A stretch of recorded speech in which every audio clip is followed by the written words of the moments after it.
நீங்கள் பார்த்து கொண்டிருப்பது உங்கள் கம்ஃபர்டர் டிஜிட்டல் சேனல், உங்கள் மெய்யான தேற்றரவாளர்.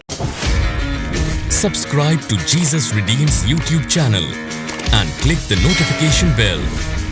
Watch Jesus Redeems programs in Tamil, Hindi and Kannada languages in Comforter Digital TV. Listen to our 24/7 Comforter radio broadcast and subscribe to Evangel OTT and watch hundreds of Christian short films and videos and be blessed.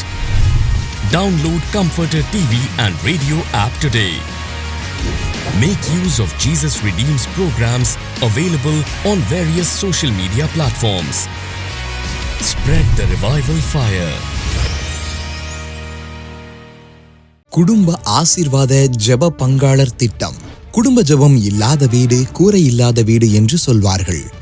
எல்லாருடைய வீட்டிலும் குடும்ப ஜெபம் நடைபெற வேண்டும் என்றும் குடும்பங்கள் ஆசீர்வதிக்கப்பட வேண்டும் என்கிற பிரத்யேக நோக்கத்துடன் இயேசு விடுவிக்கிறார் ஊழியத்தின் மூலமாக தொடங்கப்பட்ட திட்டம்தான் குடும்ப ஆசீர்வாத ஜெப பங்காளர் திட்டம். 2003ஆம் ஆண்டு தொடங்கப்பட்ட இத்திட்டத்தில் இதுவரை சுமார் 90,000 குடும்பங்கள் இணைந்து ஆசீர்வதிக்கப்பட்டு வருகின்றனர்.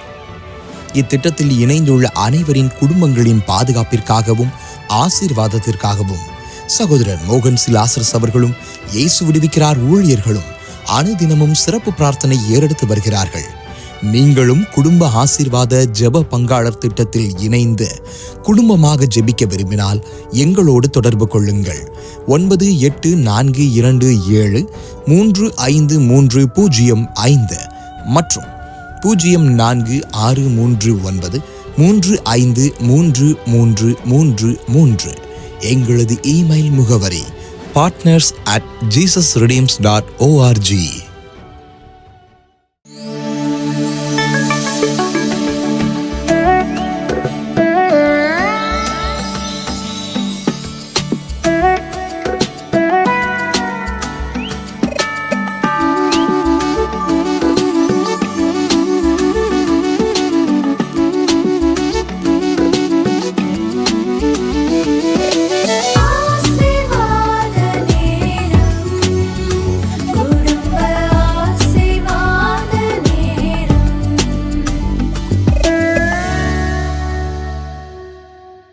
பிரியமானவர்களே, இயேசு கிறிஸ்துவின் இனிதான நாமத்தில் உங்களுக்கு எங்களுடைய அன்பின் வாழ்த்துக்கள். இந்த காலை வேளையில் இயேசுடைய பாதத்தில் அமர்ந்து நம்ம எல்லாரும் இயேசுகிட்ட துதிக்க போகிறோம். அப்புறம் அவரோட வார்த்தைகளை கேட்க போகிறோம். இன்றைய தினம் நமக்கு ரொம்ப ஆசீர்வாதமாக தான் அமைய போகுது. ஆனால் ஒரு விஷயத்த நம்ம நோட் பண்ணணும். ஏன் தெரியுமா? நமக்குள்ள சில தவறுகள் இருக்கும். பெரிய பாவங்கள் அதெல்லாம் நம்ம செய்வோம். நம்ம ஆண்டவர்லேருந்து விடுதலை கொடுத்துருக்கிறார், அதெல்லாம் உண்மை. ஆனால் சின்ன சின்ன தவறுகள் இருக்கும். இந்த விஷயத்த நம்ம இன்னைக்கு செய்யணும்னு நினைப்போம், ஆனால் சோம்பல் பட்டுட்டு நம்ம செய்யாமல் இருப்போம். இந்த மாதிரி சின்ன சின்ன காரியங்கள், நம்ம விட்டு கொடுக்க வேண்டிய காரியங்கள், நம்ம செய்ய வேண்டிய காரியங்கள்லாம் இருக்கு.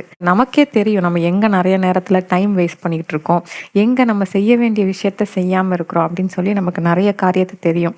இன்றைய தினம் அதெல்லாம் நம்ம கேர்ஃபுல்லா ஒப்பு கொடுத்து இந்த வாரம் நம்ம செய்ய போறோம். ஏன் தெரியுமா? நம்ம சின்னதா நம்ம செய்யற தவறுகள் ஒரு பெரிய தவறுக்கு காரணமாயிருமா அப்படின்னு நிறைய பேர் சொல்லுவாங்க. சின்ன சின்ன காரியங்கள்லாம் நம்ம தப்பா செய்யும் போது அது பெரிய தவறுக்கு கொண்டு போய் விட்டுரும் அப்படின்னு சொல்லி. அதனால இன்றைய தினம் நம்ம அந்த சின்ன சின்ன தவறுகளெல்லாம் விட்டுட்டு பெருசா எந்த தவறும் செய்யாம ஆண்டவருடைய பிள்ளையா ஆண்டவருக்கு நேரத்தை நம்ம செலவிடணும். இந்த காலை நேர இந்த நோட்டோட நம்ம இயேசுவை துதித்து பாட போறோம். முதலாவது பாட்டு பாடலாமா? சேர்ந்து பாடலாம். உம்மாலே நான் ஒரு சேனைக்குள் பாய்ந்து போவேன், முதலை தாண்டுவேன் சொல்லி பாடலாம்.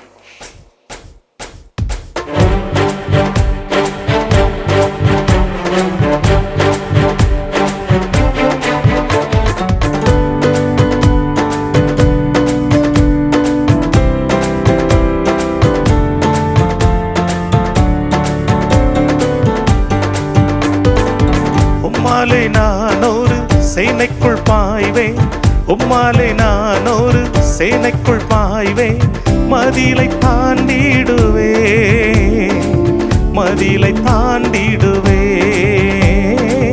மதிலை தாண்டிடுவேன், மதிலை தாண்டிடுவேன்.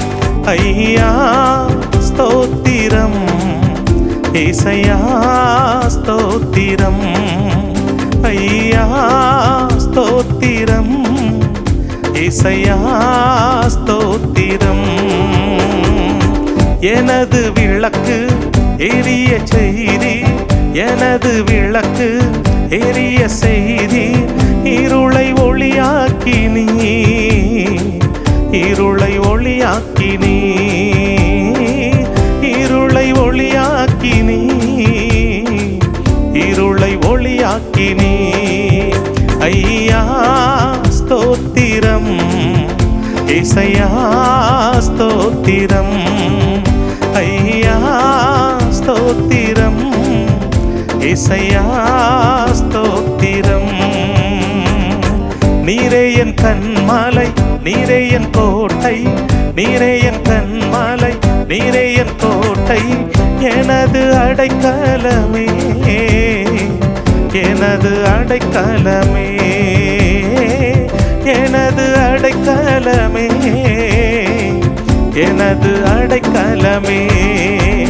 ஐயா ஸ்தோத்திரம், இசையா ஸ்தோத்திரம், ஐயா ஸ்தோத்திரம், இசையா ஸ்தோத்திரம். பலத்தால் இடை கட்டி வழியை செவ்வாயாக்கி, பலத்தால் இடை கட்டி வழியை செவ்வாயாக்கி, வாழ வைத்தவரே, வாழ வைத்தவரே, வாழ வைத்தவரே, வாழ வைத்தவரே. ஐயா ஸ்தோத்திரம், இசையா ஸ்தோத்திரம், ஐயா ஸ்தோத்திரம், இசையா ஸ்தோத்திரம். ஆமென். அவர்தான் கண்மலை, அவர்தான் நமக்கு அடைக்கலம், அவர்தான் நமக்கு உதவியும் செய்யணும். நான் சொன்னேன்ல, சின்ன சின்ன தவறுகள் இதெல்லாம் நம்ம மேற்கொள்ளணும் தான் நமக்கு தெரியும். ஆனால் சில நேரத்தில் அதெல்லாம் விட முடியாது. நிறையா பேர் ஃபோனுக்கு அடிமையாக இருப்பான், சில பேர் டிவிக்கு அடிமையாக இருப்போம். இன்னும் நிறைய பேர் இப்போ முதலாவது இந்த ப்ரோக்ராமை பார்த்துட்டு அதுக்கப்புறம் அவங்க விருப்பமான காரியங்களை பார்க்க ஆரம்பிப்போம் அப்படின்னு சொல்லி சில பேர் இருப்பாங்க. அப்படிப்பட்டவங்க கூட நீங்கள் ஒருவேளை இந்த நிகழ்ச்சியை நீங்கள் பார்த்துக்கிட்டு இருக்கலாம். ஆனால் நம்ம காலை நேரத்தில் ஆண்டவருக்கு இடம் கொடுக்கணும், அது உண்மைதான். ஆனால் அதே நேரத்தில் நம்ம சோம்பேறித்தனத்துக்கு இடம் கொடுக்காம, சோம்பலுக்கு இடம் கொடுக்காம, மற்ற காரியங்களுக்கு நம்ம இடம் கொடுக்கணும். நம்ம செய்ய வேண்டிய வேலைகள் அதெல்லாம் நம்ம சுறுசுறுப்பாக நம்ம செய்யும் போது தான் அதுக்கான பலனை நம்முடைய வாழ்க்கையில் நம்ம பார்க்க முடியும். சரியா? காலையில் இவ்வளோ வார்னிங்காக அப்படிலாம் நீங்கள் யோசிக்கலாம். எனக்கு ஒரு இது சொல்லும் போது ஒரு சம்பவம் ஞாபகத்துக்கு வருது. என்ன தெரியுமா?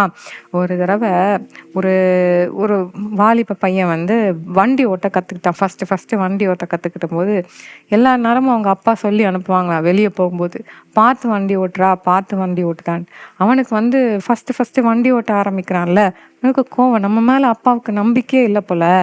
ஏன் எப்போ பார்த்தாலும் இப்படியே சொல்லிக்கிட்டு இருக்காங்க, இதை செய் அதை செய், பார்த்துப்போன்னு சொல்லிக்கிட்டே இருக்கிறாங்க அப்படின்னு சொல்லி ஒரே கோவம். ஒரு நாள் இப்படியே சொல்லி ஏன்னா அவனுக்கு அது பழகி போச்சு. நம்ம அப்பா இப்படி தான் சொல்லுவாங்க, அப்படியே பழகிருச்சு. ஒரு நாள் காலையில் பார்த்து போடா தம்பி, பார்த்து போடா அப்படின்னு சொல்லி அனுப்புனாங்களா. போகிற வழியில் மெதுவாக தான் போனால், ஆனால் கீழே விழுந்து ஆக்சிடென்ட் ஆயிடுச்சு, அடிலாம் பட்டுருச்சு. அப்போ தான் அவனுக்கு ஞாபகம் வந்துச்சு, நம்ம அப்பா பார்த்துப்போன்னு சொன்னாங்களே. டெய்லி இதை சொன்னப்போ நமக்கு அது பெருசாக தெரியல. நம்ம அதை டெய்லி நம்ம சொல்கிறத கொஞ்சம் கேர்ஃபுல்லாக எடுத்துருந்தோம் அப்படின்னா நம்ம சேஃபாக போயிருக்கலாமே அப்படின்னு அவனுக்கு ஒரு எண்ணம் வந்துச்சு. அதனால தான் நான் உங்களுக்கு சொல்கிறேன், நம்ம இதெல்லாம் சொல்கிறோம். சின்ன சின்ன தவறுகள் தான், பெரிய மிஸ்டேக்ஸில் போய் விட்டுறக்கூடாதுல்ல. சின்ன சின்ன தவறு தான் ஆண்டவர் நம்மளை மன்னிச்சுக்கிருப்பாரு, ஏசு மன்னிச்சிட்டு இருப்பாரு.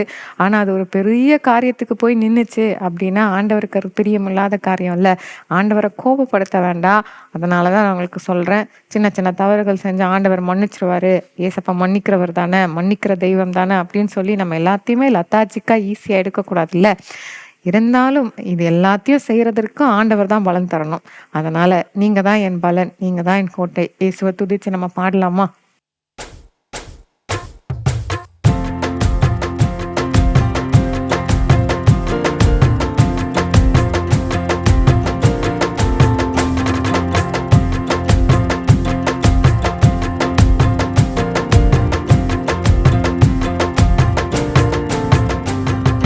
நீரே என் பலன், நீரென் அடைக்கலம், ஆபத்து காலத்தில் என் துணை, சுற்றி நின்று என்னை காக்கும் கண்மலை. நீரே என் பலன், நீர் என் அடைக்கலம், ஆபத்து காலத்தில் என் துணை, சுற்றி நின்று என்னை காக்கும் கண்மலை.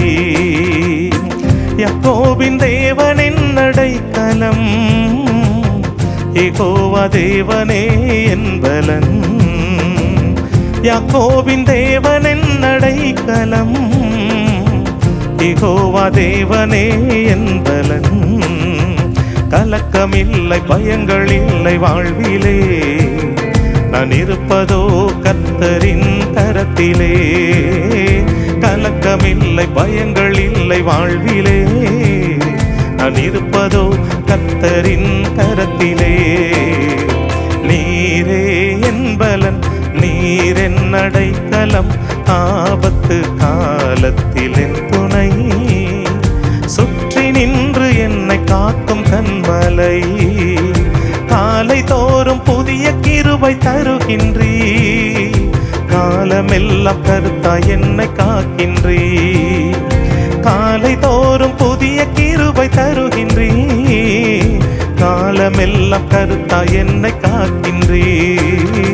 வலப்புறம் இடப்புறம் நான் விலகினான், வார்த்தையாலே என்னை திருத்தி நடத்துவீ.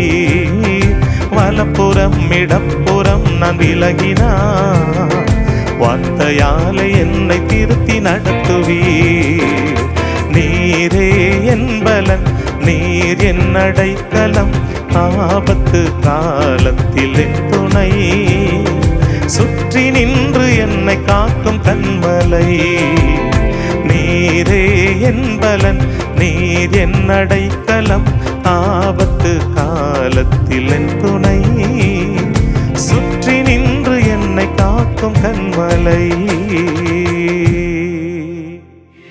ஆமென். கர்த்தருடைய வார்த்தையை நம்ம கேட்க போகிறோம். இந்த ஜெப சிந்தியோட ஆண்டவர் உங்களோட பேசணும் அப்படின்றவங்க இருதயத்தோட இந்த தேவ செய்தியை நம்ம கேட்கலாம். ஆசீர்வாத நேரம், குடும்ப ஆசீர்வாத நேரம்.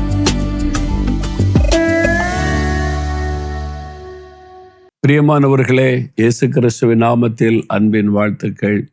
நீங்களும் உங்களுடைய குடும்பத்தாரும் சுகமா மகிழ்ச்சியா இருப்பீர்கள் என்று நான் நம்புகிறேன்.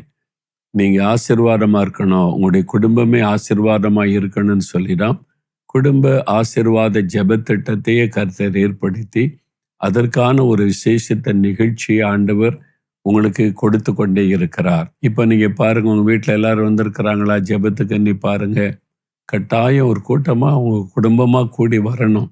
இது உங்க குடும்பத்தின் ஆசீர்வாதத்துக்கு தான். நீங்க ஜெபித்தா உங்களுக்கு ஆசீர்வாதம், நீங்க ஜெபித்தா உங்க குடும்பத்துக்கு பாதுகாப்பு, நீங்க ஜெபித்தா உங்களுடைய குடும்பத்தை கர்த்தர் உயர்த்துவார். உங்களுக்காக, உங்க ஆசீர்வாதத்துக்காக தான் நாங்கள் பிரயாசப்படுகிறோம். ஏனென்று சொன்னால் ஆண்டவர் இயேசு உங்களுடைய குடும்பத்தை நேசிக்கிறார், அதனால நாங்களும் உங்களை நேசிக்கிறோம். சரியா? அப்ப இந்த குடும்ப ஆசீர்வாத திட்டத்துல 89,000க்கு அதிகமான குடும்பங்கள் இணைந்து தினந்தோறும் குடும்ப ஜெபம் செய்கிறாங்க. ஒரு 20லேருந்து 30 நிமிடங்கள் குடும்பமா கூடி வந்து 2 பாடல் பாடி ஒரு அதிகாரத்தை வாசித்து தேவ சமூகத்துல அந்த நாளை ஒப்பு கொடுத்து ஜெபம் செய்வது. ஜெபிக்கும் போது நமக்காக மட்டுமில்லாதபடி நம்ம தெருவில் இருக்கிறவங்க, கிராமத்தில் இருக்கிறவங்க, நம்ம பட்டணத்தின் மக்கள், நம்முடைய அரசாங்கம், நம்முடைய தேசம், நம்முடைய திருச்சபையுடைய எல்லாத்துலையும் எழுப்புதல் உண்டாகணும், ஆவியானுடைய ஆளுகை வரணும்னு ஜெபிச்சுட்டு கடைசியாக நமக்காக ஜெபிக்கணும். நம்முடைய குடும்பம் அந்த காரியங்களுக்காக ஜெபிக்கணும். இதுக்கு தான் அந்த குடும்ப ஆசீர்வாத ஜெப திட்டம். இந்த மாதிரி ஜெபிக்கிற குடும்பங்களுக்கு நாங்கள் தினந்தோறும் ஆலமாவடியில் இருக்கிற ஜெப குழுவில் உங்களுக்காக, உங்களுடைய குடும்பத்துக்காக ஜெபிக்கிறோம். என்னென்ன ஜெபிக்கணும், எப்படி ஜெபிக்கணும்னு கர்த்தர் சொல்லி இருக்கிறார். குடும்பத்தினுடைய சமாதானம், குடும்பத்தினுடைய பாதுகாப்பு, குடும்பத்தினுடைய ஆசீர்வாதம், இப்படி வேத வாக்குத்தத்தங்களை ஆண்டவர் தந்திருக்கிறார். அதை சொல்லி ஜெபம் செய்வது. அப்போ உங்களுக்காக நம்ம ஜெபக்குழுல தினமும் உங்க குடும்பத்துக்கு ஜெபிக்க விரும்புறீங்களா? நீங்க இந்த திட்டத்துல இணைந்திருக்கிறீங்களா? அப்படி இல்லைன்னா இந்த திட்டத்துல நீங்க இணையலாம். இதுக்கு காசு கிடையாது, கட்டணம் கிடையாது, இவ்வளவு பணம் கொடுத்தா அதை சேப்ப, இது எல்லாம் இலவசம்தான். நாங்கள் உங்களுக்காக ஜெபிக்க போகிறோம், அவ்வளோதான். ஆனால் ஒரு கண்டிஷன், நீங்கள் குடும்பமாக ஜெபிக்கணும். தினந்தோறும் குடும்பமாக கூடி ஒரு 20லேருந்து 30 நிமிஷம் ஜெபிக்கணும். சில குடும்பம் 1 மணி நேரம் ஜெபிக்கிறாங்க. அப்படிலாம் குடும்ப ஜெபம், காலையிலே மாலை குடும்ப ஜெபம் வைக்கிறாங்க. அப்படி ஜெபிக்கிற குடும்பம் இருக்குது. நீங்கள் உங்களுக்கு எப்போ வசதியோ எல்லாரையும் கூட்டி ஜெபிக்கணும். இல்லை கணவர் வர மாட்டாருங்க, பிள்ளைகள் வர மாட்டாருங்க, இந்த சாக்கு போக்கு சொல்லாதபடி யார் வருவாங்க? நீங்கள் வருவீங்க, உங்கள் மகள் வருவார்ல, உங்கள் அம்மா வருவாங்கல்ல, ஆரம்பிங்க. வராதவங்களை பற்றி நீங்கள் பிரச்சனை பண்ணி சண்டை போடாமல் வர்றவங்க ஜெபிக்க ஆரம்பித்தா வீட்டுக்குள்ளே மாற்றம் வரும். அவங்கெல்லாம் தன்னால் ஜெபிக்கிறவங்களா மாறி வருவாங்க. அதனால் இதை நீங்கள் செய்யணும். உங்கள் குடும்ப நன்மைக்கு நீங்கள் இதை செய்தீங்கன்னா உங்கள் குடும்பத்துக்கு ஆசீர்வாதம். உங்களுக்கு உதவி செய்வதற்கு நாங்கள் இந்த நிகழ்ச்சியை ஒளிபரப்புகிறோம். சரியா? ஃபோன் நம்பர்லாம் ஸ்க்ரீனில் காமிப்பாங்க, தொடர்பு கொள்ளுங்க. விவரங்கள் எல்லாம் நீங்கள் அறிந்து கொள்ள முடியும். சரி, நாம் இந்த நாட்களில் தொடர்ச்சியாக வேதாகமத்தில் ஆதியாமத்திலிருந்து தியானித்து கொண்டே வருகிறோம்ல. இப்போ எங்கே வந்திருக்கோம் தெரியுமா? எண்ணாகமம் 25ஆம் அதிகாரம் வரைக்கும், 24 அதிகாரம் வரைக்கும் தியானிச்சிருக்கிறோம். இப்போ எண்ணாகம் 25 அதிகாரத்தில் 1, 2, 3 வாசிக்கிறேன். இஸ்ரவேல் சித்தீமிலே தங்கி இருக்கையில், அதாவது இஸ்ரவேல் மக்கள் தேவனுடைய பிள்ளைகள் தங்கி இருக்கையில், ஜனங்கள் மோவாபின் குமாரத்திகளோட வேசித்தனம் பண்ண தொடங்கினார்கள். அவர்கள் தங்கள் தேவர்களுக்கு இட்ட பலிகளை விருந்துண்டும்படி ஜனங்களை அழைத்தார்கள். ஜனங்கள் போய் புசித்து அவர்கள் தேவர்களை பணிந்து கொண்டார்கள். இப்படி இஸ்ரவேலர் பாகால் பேயோரை பற்றி கொண்டார்கள். அதனால் இஸ்ரவேலர் மேல் கர்த்தருடைய கோபம் உண்டது. இஸ்ரவேலர் தேவனால் தெரிந்து கொள்ளப்பட்டவங்க, பிரித்தெடுக்கப்பட்டவங்க, அடிமை தண்டத்திலிருந்து விடுதலையாக்கப்பட்டவங்க, ஆண்டவரை அழைப்பின்படி பிரயாணப்பட்டு கொண்டிருக்கிறவங்க. அப்போ கர்த்தர் ஒருத்தர் தான் வணங்கணும், விக்கிரகங்கள் தெய்வம் அல்ல என்பதெல்லாம் அவங்களுக்கு கற்பனையாக சொல்லப்பட்டிருக்கிறாரு. இவங்க என்ன பண்ணுறாங்க? மோவாபியர், அந்நிய தேசம், அவங்க கடந்து போகிற பாதையில் இருக்கிற ஒரு தேசத்தில் அவங்க போய் அந்த குமாரத்திகளோட இவங்க தொடர்பு வச்சு பாவம் செய்கிறாங்க, விபச்சார பாவம் செய்கிறாங்க. அது மாத்திரமல்ல, அந்த விக்கிரகத்துக்கு படைக்கப்பட்டதை சாப்பிடுவதற்கு அவங்க கொண்டாடி வாங்க சாப்பிடலான்னு சொல்லி விக்கிரகத்துக்கு படைக்கப்பட்டதை கூட சாப்பிட்டு அந்த மாதிரி அந்த தேவர்களை பணிந்து கொண்டாங்க. இது ஆண்டவர் அருவருக்கிற ஒரு பாவம். மெய்யான தெய்வனை அறிந்த பிறகு விக்கிரக ஆராதனை செய்வது, தெய்வம் அல்லாதவர்களை பணிந்து கொள்ளுவது. அதனால கர்த்தருடைய கோபம் உண்டதுனால சாபம் உண்டானது, ஒரு வாதை வந்தது. 8ஆம் வசனத்துல சொல்லி இருக்கிறாரு, ஒரு வாதை உண்டானது. 9ஆம் வசனம் பாருங்க. அந்த வாதையால் செத்தவர்கள் 24,000 பேர். 24,000 பேர் ஒரே நாள்ல செத்துட்டாங்க. அந்த வாதை என்ன? கர்த்தருடைய கோபம் உண்டாக்கினாங்க. விக்கிரக ஆராதனை, தவறான நம்பிக்கை, தவறான பழக்கங்கள், விபச்சார வேசித்தனம் ஒரு சாபத்தை கொண்டு வந்து விடும். அதை இந்த பாவத்தை செய்துட்டாங்க. இது நமக்கு எச்சரிப்பாக சொல்லப்பட்டிருக்கிற ஒரு காரியம். அப்ப நம்முடைய குடும்பத்தின் மீது ஒரு வாதை, சாபம் என்கிற வாதை வராமல் இருக்க ரொம்ப கவனமா இருக்கணும். இன்னைக்கு பல குடும்பத்துல இந்த சாபம் தொடருகிறதை என்னாலே பார்க்க முடிகிறது. நம்ம வேத வசனத்தின்படி காரியங்களை அறிந்து கொண்டு அதன்படி வாழத்தான் நம்ம பழகி கொள்ளணும். உதாரணத்துக்கு 1, 2 சொல்லுகிறேன். ஒரு சகோதரி ஒரு சமயம் ஒரு கடிதம் அனுப்பியிருந்தாங்க. அவங்க வாழ்க்கையில நடந்தது. அவனுடைய குழந்தை வியாதிப்பட்டு ரொம்ப கஷ்டப்பட்டது. அப்பப்போ ஆஸ்பத்திரி போவாங்க, வருவாங்க. இப்படி ஒரு வியாதிப்பட்ட குழந்தை ஆகிவிட்டதேன்னு கலங்கினாங்க. சில வருடங்கள் கடந்து விட்டது. நிரந்தரமா சுகமாக வழியே இல்லை. நிறைய பணம் தான் செலவாகுது, குழந்தையும் பாதிக்கப்படுது. இந்த மாதிரி மன வருத்தத்தோடு ஒரு நாள் நம்முடைய நிகழ்ச்சியை டிவியில பார்த்தாங்க. அப்போ அந்த நிகழ்ச்சியில சில சாட்சி, நான் ஜாதகம் எழுதி வச்சிருந்தேன், அதெல்லாம் எரிச்ச பிறகு என் குடும்பத்தில் ஆசீர்வாதம் உண்டாச்சு, சாபம் மாறிச்சுன்னு சாட்சி சொன்னாங்க. அப்போதான் இந்த சகோதரிக்கு ஆவியானவர் ஞாபகப்படுத்தினார், உன் குழந்தை வியாதிப்படுது, இவ்வளவு பணம் செலவு பண்ணி சுகம் உண்டாகல. ஆமா, ஜாதகம் எழுதி வச்சிருக்கிறேன்னு சொல்லி. அப்பதான் ஆவியான ஞாபகப்படுத்தணும்னு தெரிந்தது. இந்த குழந்தை பிறந்த உடனே இந்த 4 நட்சத்திரம் சொல்லுவாங்க, இதெல்லாம் புறஜாதியாருடைய நம்பிக்கை, புறஜாதியாருடைய மார்க்கத்தை கற்றுக்கொள்ளாதருங்கள்னு ஆண்டவர் சொல்லியிருக்கார். கிறிஸ்தவர்கள் என்கிறவர்கள் ஒன்றான மெய்தேவனை விசுவாசித்து அவரை பற்றி கொள்ளணும். இந்த மாதிரி மூட நம்பிக்கைகள், தவறான நம்பிக்கைகளுக்கு இடம் கொடுத்துட்டா அது சாபமாய் மாறிவிடும்.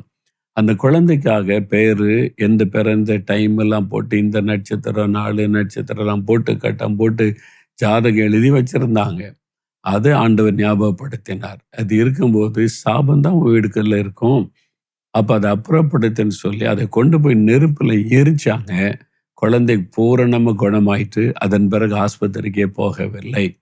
பார்த்தீங்களா, ஒரு தவறான நம்பிக்கை சாபத்தை கொண்டு வந்து விட்டது. அதை அப்புறப்படுத்தின உடனே அந்த குடும்பத்துல ஒரு பாதுகாப்பு உண்டானது.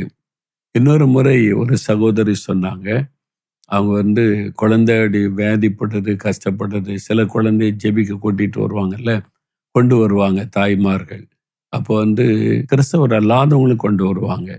அவங்க நம்பிக்கையின்படி கருப்பு போட்டு இங்க கன்னத்துல எல்லாம் வச்சிருப்பாங்க. பார்த்தீங்களா, அப்படி அழகான குழந்தைய கருப்பு போட்டு வச்சு அது முகமே அசிங்கமா இருக்கும். நம்ம அதை சொல்லுவதெல்லாம் அவங்களுடைய நம்பிக்கை. கிறிஸ்தவங்களே அது மாதிரி பொட்டெல்லாம் வச்சுட்டு வருவாங்க. குழந்தைகளுக்கு இங்க போட்டு இங்க போட்டு இங்க போட்டு எல்லாம் வச்சுட்டு குழந்தை கொண்டு வந்து, நான் கேட்டேன், நீங்க கிறிஸ்தவங்களா அல்லது கிறிஸ்தவர்களா? கிறிஸ்தவன் தான், சர்ச்சுக்கெல்லாம் போறோம் அப்படின்னு சொன்னாங்க. அதனால அவங்கள்ட்ட பேசினேன், எதுக்கு இந்த கருப்பு போட்டு வச்சிருக்கிறீங்க? அது திஷ்டி போட்டு, திஷ்டின்னு பாதிப்பு வராம இருக்க கருப்பு போட்டு வைக்கிறேன்னு சொன்னாங்க. சரி, கருப்பு போட்டு வைக்கிறதுனால திஷ்டி வராது, பாதிப்பு வராதுன்னு நம்புறீங்களா? அப்ப இயேசு கிறிஸ்து இந்த கருப்பு போட்டு உங்களை பாதுகாக்குதா இயேசு கிறிஸ்துவான்னு கேட்டேன். யோசிக்க ஆரம்பிச்சாங்க. ஆமா, அப்ப நீங்க இந்த கருப்பு பொட்டு மேல நம்பிக்கை வைக்கும்போது இயேசுவை மறுதலிக்கிறீங்கன்னு அர்த்தம். அப்படி வல்லமையை மறுதலிக்கிறீங்க. அப்ப நாம் கிறிஸ்தவர்கள் இந்த தவறான நம்பிக்கைக்கு இடம் கொடுக்கக்கூடாது. அப்பதான் அவங்க புரிந்து கொண்டாங்க, ஐயோ இது உலக மக்களை பார்த்துட்டு இவங்களும் செய்ய ஆரம்பிச்சிடுறாரு. அதெல்லாம் எடுத்த பிறகு குழந்தை ஆரோக்கியமாகி விட்டது. அப்போ நம்ம இயேசுவை தவிர எதன் மீது நம்பிக்கை வைத்தாலும் அது விக்கிரகமாகிவிடும். பணத்தின் மேல நம்பிக்கை, ஜாதி மேல நம்பிக்கை, திறமை மேல நம்பிக்கை, அது ஒரு விக்கிரகம். அதனால இயேசு தான் எனக்கு எல்லாமே, அவர் தான் எனக்கு ஞானம், அவருக்கு தான் எனக்கு பலன், அவர் தான் எனக்கு எல்லாமே, என் குழந்தையை பாதுகாக்கிறார் அவர் தான் அப்படின்னு கர்த்தரை முழுமையா சார்ந்து கொள்ளணும். அதனால தான் புறஜாதியாருடைய மார்க்கத்தை கற்றுக்கொள்ளாதருங்கள்னு வேதம் சொல்லுது. நம்ம அவங்கள நேசிக்கணும், அவங்கள்ட்ட அன்பு காட்டணும், அவங்க வீட்டுக்கு போகலாம், அவங்க நம்ம வீட்டுக்கு விருந்து கூப்பிடலாம். ஆனால் விக்கிரகத்துக்கு படைச்சதை சாப்பிடக்கூடாது. விக்கிரகத்து சம்பந்தமான எதையும் நம்ம ஏற்றுக்கொள்ளக்கூடாது. ஃப்ரெண்டு கொடுத்தாங்க, அவங்க கொடுத்தாங்கன்னு அவங்களை ப்ளீஸ் பண்ணுவதற்கு ஆண்டவரை துக்கப்படுத்துகிற பொருட்கள், மந்திரிக்கப்பட்ட பொருட்கள் எதையும் வீட்டில் வச்சிருக்கக்கூடாது. அது சாபமாய் மாறிவிடும். அதனால இன்னைக்கு உங்க வீட்டில் ஏன் ஆசீர்வாதம் இல்லை, ஏன் கடன் பிரச்சனை மாற மாட்டேங்குது, ஏன் வியாதி தீரவே மாட்டேங்குது, ஏன் நஷ்டங்கள் இழப்புகள் வந்துகிட்டே இருக்குது, உங்க வீட்டுக்குள்ள சோதித்து பாருங்க. ஆண்டவருக்கு சித்தமில்லாத, விருப்பமில்லாத ஏதாவது பொருள் வந்திருக்குதா, எங்கேயாவது இந்த மாதிரி விக்கிரக சம்பந்தமான, பிசாசு சம்பந்தமான பொருட்கள் வீட்டுக்குள்ள வந்திருக்கான்னு எல்லாத்தையும் அப்புறப்படுத்தின உடனே வாதை நீங்கிறோம், சாபம் நீங்கிறோம். சரியா? அப்ப இப்ப நம்ம ஜெபிக்க போகிறோம். அப்படியே முழங்கால் படிக்கிடுங்க. நீங்க ஒப்பு கொடுக்க வேண்டியது இருந்தா ஆண்டு விட்டு அதெல்லாம் அப்புறப்படுத்திடுங்க.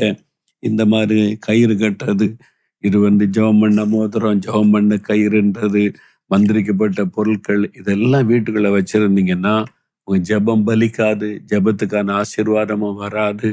அது ஒரு வாதை சாபமாக்கி விடும். அதெல்லாம் அப்புறப்படுத்திடணும். அதெல்லாம் எடுத்து போட்டுட்டு இப்ப ஜெபிக்கணும். அப்ப பாருங்க, உங்க குழந்தை சுகமாயிரும், கடன் பிரச்சனை நீங்கிரும், தடைகள் மாறிடும், காரியம் வாய்க்கும். ஆண்டவரிடத்துல சொல்றீங்களா?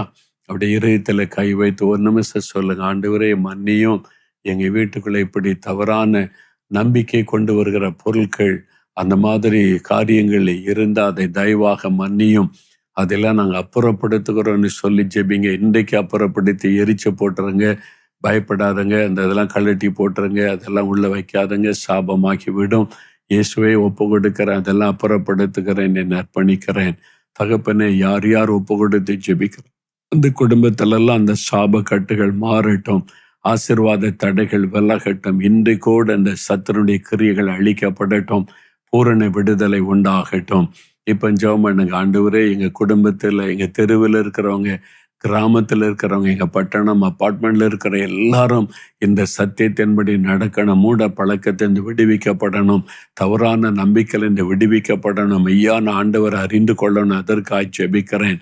எங்க சபையில கூட கிறிஸ்தவங்களுக்குள்ள இந்த மாதிரி தவறான பழக்கங்கள் இல்லாதபடி ஒரு மனம் திரும்புதல் உண்டாகணும், சுத்திகரிப்பு உண்டாகணும். அதற்காக ஜெபிக்கிறேன். எங்க கிராமத்துல பட்டணத்துல ஆவியானுடைய வல்லமை வெளிப்பட்டு எழுப்புதல் உண்டாகட்டும். ஆண்டவருடைய சபையில் ஆவியானவர் ஊற்றப்படட்டும். ஆதி திருச்சபை போல மாற்றம். எங்க அரசாங்கத்தை ஆசீர்வதியும், ஆளுகிறவர்களை ஆசீர்வதியும். உம்முடைய ஆளுகை அவர்கள் மேல இருக்கட்டும். எங்களுடைய இந்தியா தேசம் இயேசுவின் நாமத்தில் ஆசீர்வதிக்கப்படட்டும். கர்த்தர் ஆசீர்வதிக்கிற அன்பிற்காக ஸ்தோத்திரம். இன்று முதல் எங்களுடைய குடும்பத்தில் நீர் ஆசீர்வாதத்தை கட்டளை இடுகிறதற்காய் ஸ்தோத்திரம், ஸ்தோத்திரம். இயேசுவின் நாமத்தில் ஜெபிக்கிறோம் பிதாவே. ஆமேன், ஆமேன். என் ஆத்மாவே கர்த்தரை சோஸ்தரி, என் முழு உள்ளமே அவருடைய பரிசுத்தமுள்ள நாமத்தை சோஸ்தரி. என் ஆத்மாவே கர்த்தரை சோஸ்தரி, அவர் செய்த சகல உபகாரங்களை மறவாதே. ஆமேன், ஆமேன். எங்கள் குடும்பம், எங்கள் குடும்பம், எங்கள் குடும்பம் இயேசுவின் குடும்பம், மகிழ்ச்சியான குடும்பம், ஆசீர்வாதமான குடும்பம். இயேசுவே குடும்ப தலைவர், இயேசுவே குடும்ப டாக்டர், இயேசுவே குடும்ப நண்பர், இயேசுவே எங்களுக்கெல்லாம். இயேசுவே குடும்ப தலைவர், இயேசுவே குடும்ப டாக்டர், இயேசுவே குடும்ப நண்பர், இயேசுவே எங்களுக்கு. This program is sponsored by Captain Jacob Selvaraj and family, Meenampakkam, Chennai. Happy wedding anniversary, Captain Jacob Selvaraj and Dr. Angeline Selvaraj. என்னாகமும் 6:24 படி கர்த்தர் உங்களை ஆசீர்வதித்து காக்க கடவர். Brother Ansel Reggie and family, United Arab Emirates. உபாகமும் 7:13 படி கர்த்தர் உங்கள் மேல் அன்பு வைத்து உங்களை ஆசீர்வதித்து உங்களை பெருக பண்ணுவாராக. Brother Yesudas and family, Mumbai. யோவேல் 2:21 படி பயப்படாதிருங்கள், மகிழ்ந்து களி கூறுங்கள், கர்த்தர் பெரிய காரியங்களை செய்வாராக. Brother Reynold and family, Tiruchirappalli. ஏசாயா 54:3 படி நீங்கள் வலதுபுறத்திலும் இடதுபுறத்திலும் இடங்கொண்டு பெருகுவீர்களாக. Brother Pradeep Kumar and family, Vellakoil, Tiruppur. ஆதியாகமும் 15:1 படி நீங்கள் பயப்படாதிருங்கள், கர்த்தர் உங்களுக்கு மகா பெரிய பலனுமாய் இருப்பாராக. Sister Biola Vince and family, Vattavilai, Kanyakumari. 1 சாமுவேல் 12:16 படி கர்த்தர் உங்கள் கண்களுக்கு முன்பாக செய்யும் பெரிய காரியத்தை நின்று பாருங்கள். பிரதர் சமாதான பிரபு அண்ட் ஃபேமிலி, நல்கோண்டா, தெலுங்கானா. சங்கீதம் 128:2 படி உங்கள் கைகளின் பிரயாசத்தை நீங்கள் சாப்பிடுவீர்களாக, உங்களுக்கு பாக்கியமும் நன்மையும் உண்டாயிருப்பதாக. Brother Kumar Salson and family, ஹோசர்.